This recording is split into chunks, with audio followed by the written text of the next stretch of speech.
ও যুবক, যার চোখের পানি দেখা আল্লাহ সিস্টেম পরিবর্তন করলেন কি করলেন না জানি না, কিন্তু এই সিদ্ধান্ত নিলেন, বন্ধু আমি ডেলি রাত্রে ডাকতে চলে যাব। আমি যুবককেও ডাকবো, আমি নারীকেও ডাকবো, আমি পুরুষকেও ডাকবো, আমি শিক্ষিতকেও ডাকবো, আমি অশিক্ষিতকেও ডাকবো।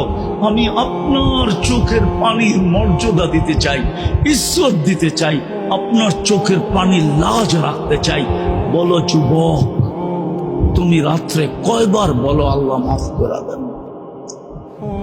এক যুবক বলুক যে আমি রাত্রে একবার হলো হাত উঠায়া বলি, হাত নাই উঠাইলাম, শুধু মুখ দিয়ে উচ্চারণ করলাম আল্লাহ মাফ করে দেন।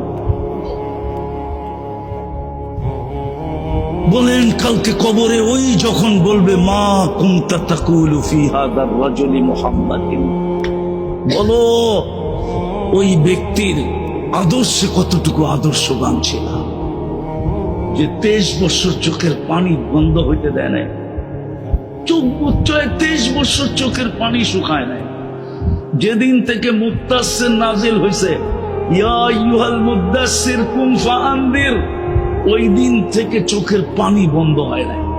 আমি বলি নাই, জিবরিল জিজ্ঞাসা করছে মা জালা আরাকা তাবকি, মিকাইল জিজ্ঞাসা করছে মা জালা আরাকা তাবকি, যখনই দেখি কাঁদেন কেন, তো বলছে উম্মতের জন্য চোখের পানি থামে না। যিনি যেই দিন বিদায় নিতেছেন দুনিয়ার থেকে, যদিও ঘরে ক্ষুধা, নিজেও ক্ষুধার্ত নয়, ঘরে এক ঘরেও বাতি জ্বালানোর তেল ছিল না, সবাই ক্ষুধার্ত ছিল। হাসান ক্ষুধার্ত ছিল, হুসাইন ক্ষুধার্ত ছিল, আলী ক্ষুধার্ত ছিল, ফাতেমা ক্ষুধার্ত ছিল, 9 পরিবার রেখে চলে যেতেছেন, কিন্তু কারো ব্যাপারে কিচ্ছু বলেন নাই, চোখে পানি ছিল। জিবরিল জিজ্ঞাসা করছে আতাবকি ওয়া আনতা ইলা রাফিকিল আলা, আপনি আল্লাহর সান্নিধ্যে চলে যাবেন তারপরেও কাঁদেন? উর্দু জগতে তো খুশির বন্যা চলতেছে, খুশির তুফান চলতেছে, প্রত্যেক আকাশে খুশি আর খুশি। ফেরেশতা একজন আরেকজনকে বলতেছে ইয়াসিবুল হাবিব ইলাল হাবিব, আজকে বন্ধু বন্ধুর কাছে চিরদিনের জন্য চলে আসবে, আপনি কাঁদেন তো কাঁদেন কেন?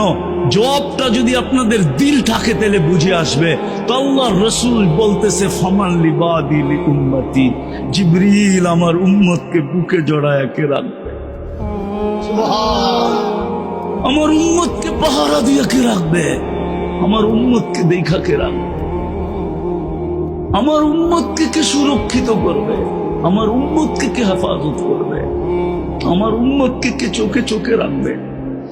আল্লাহ জবাব পাঠাইছে লা আতরুকু উম্মতাকা ফারদা ওয়া লা আতরুকু উম্মতাকা ওয়াহদা, আপনার উম্মতকে আমি একা ছাড়বো না, আমি দেখা রাখবো, বন্ধু চলে আসে।